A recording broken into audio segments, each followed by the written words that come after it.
प्रीवियत नमस्ते। रूसी भाषा को जानने की एक और वीडियो में आपका स्वागत है। पिछले कुछ वीडियो से हमने देखा था कि जो हमारे दोस्त रामो जी हैं, या हमारे दोस्त रामो जी नहीं, हम सब मिलके जो है उनके साथ जो रूसी भाषा की वर्ब्स ऑफ मोशन है उसमें और डिटेल में जा रहे थे। ठीक है, और हमने देखा था कि कैसे जो है वर्ब्स ऑफ मोशन के आगे कुछ जोड़ दिया जाए, अगर कुछ चीज़ें अगर जोड़ दी जाए तो उसका मतलब भी बदल जाता है, उसका जो उपयोग है वो बदल जाता है। जैसे कि अगर आपने एक शब्द देखा हो मर, ठीक है, एक होता है मर, अगर उसके आगे अगर आप अ लगा दे तो वो जाएगा अमर, है ना। ये विलोम हो गया, ठीक है। एंटोनिम्स आई थिंक उसको अंग्रेजी में बोलते हैं, लेकिन यहाँ पे ऐसा कुछ होगा नहीं। यहाँ पे इसका भावार्थ जो है थोड़ा सा बदल जाएगा। और वर्ब्स ऑफ मोशन जैसे कि आपको पता है वो चलने फिरने के काम में आती है और उसको हम काफ़ी डिटेल में पढ़ चुके हैं। और अब इन चीज़ों को हम और डिटेल में पढ़ेंगे। मतलब थियोरेटिकल तो आप पिछले 2-3 वीडियो में देख चुके हैं। आने वाले वीडियोज़ में हम इसकी प्रैक्टिस करेंगे जो डे टू डे लाइफ में चीज़ें होती है, और कोशिश करेंगे कि जो रामो जी हमारे दोस्त दिल्ली में हैं उनको उनके दिल्ली में भ्रमण करवाया जाए इनका उपयोग करते हुए, ताकि आपको और ईजीली हो जाए आपको समझने के लिए, ठीक है।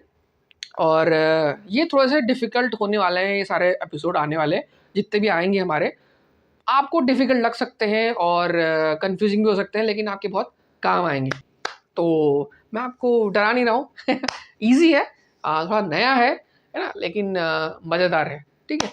तो आइए चलते हैं।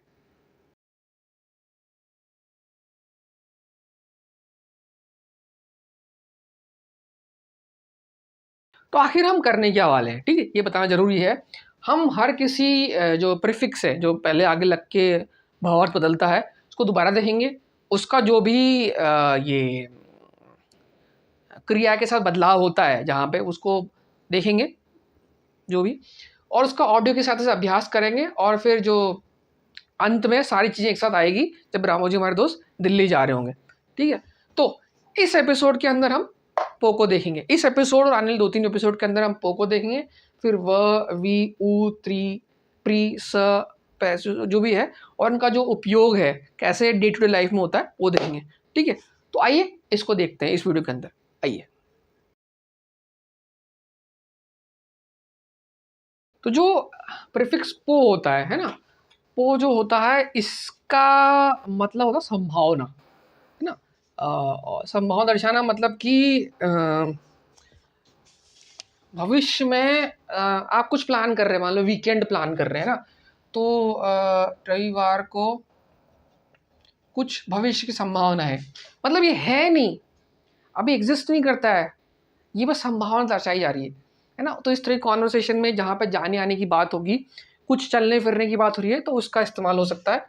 पो प्लस जो वर्ब है, ठीक है, जैसे पाए खत, पाईती, पायदू, इस तरह से, है ना।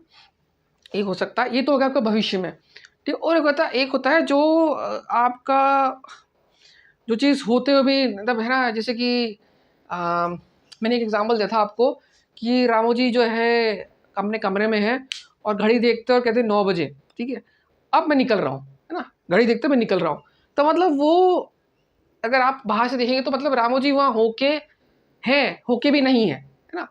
तो इस तरह से जो पास्ट में संभावना होती है ना, संभावना कि भाई वहाँ पे हैं अभी के लिए मिनट सेकेंड्स में है, लेकिन निकल रहे हैं वो, ठीक है। जैसे ना बस निकल गई, ट्रेन निकल गई, प्लेन निकल गया, इस तरह से, है ना।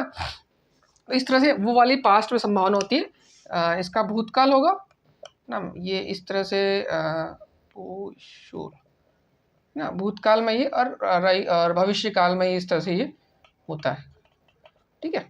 तो दोनों जगह इसका यूज़ होता है ना। और ये काम वाली चीज़ है, ट्रेन निकल गई, बस निकल गई, और या रविवार को ये करेंगे, या हम जाएंगे रविवार को म्यूज़ियम देखने जाएंगे, खेलने जाएंगे, पिक्चर देखने जाएंगे, उस तरह की चीज़ें।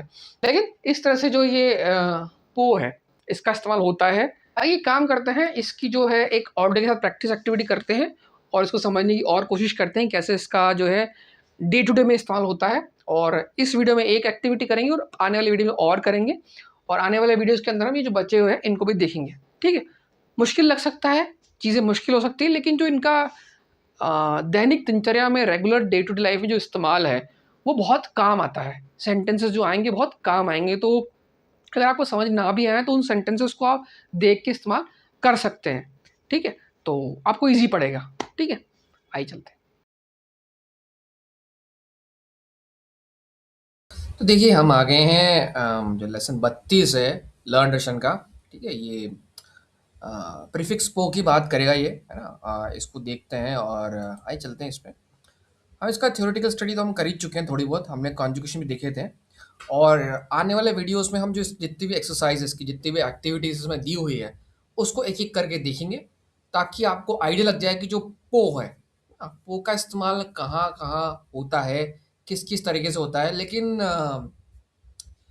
इसमें भी इसने कुछ समझाया हुआ है ना? इसको भी समझते हैं। तो आइए इसमें चलते हैं, जैसे कि इसने प्रीफिक्स पो के बारे में बताया हुआ है, फुल देखते हैं इसका। तो इसने कहा कि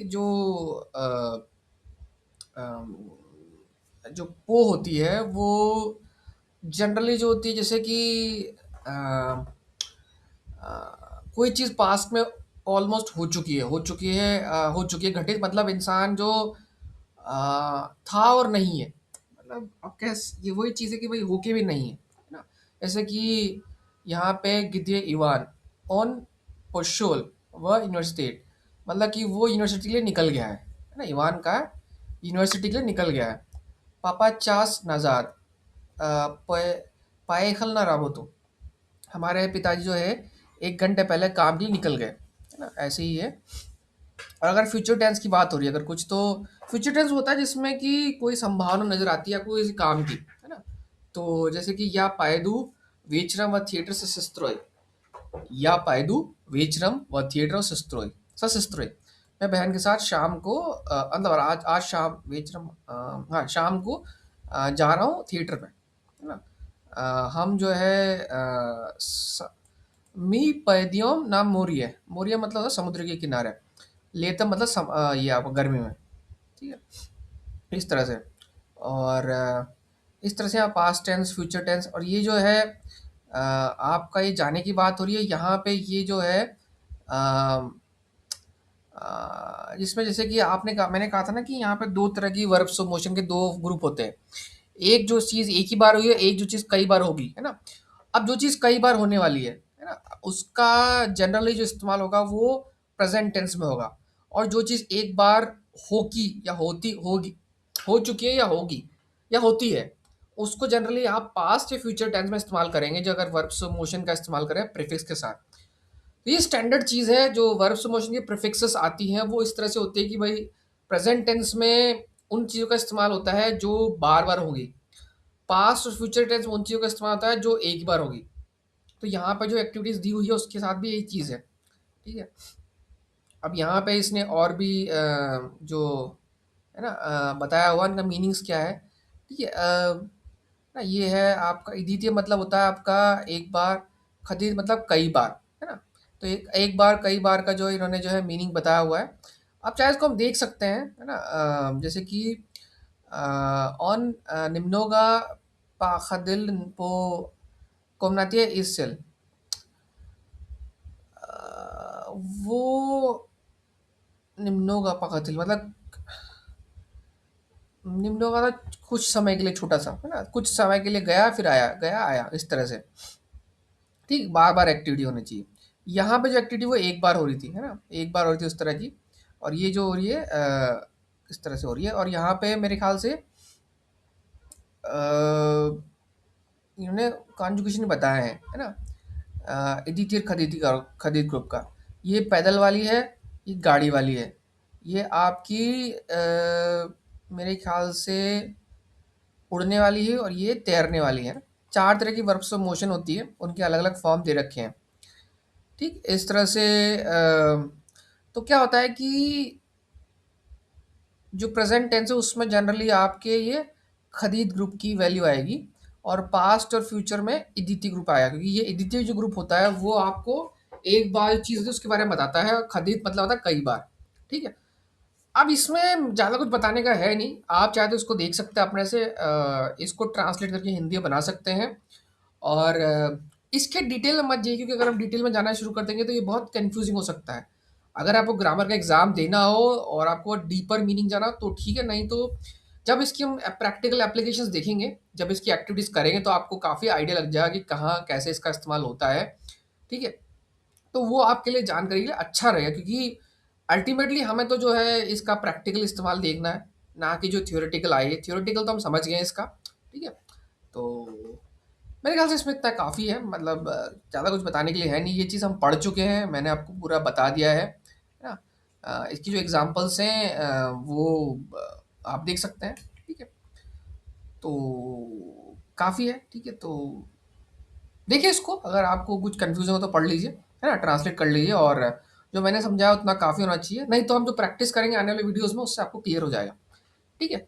तो मिलते हैं अगली वीडियो में, तब तक के लिए नमस्कार।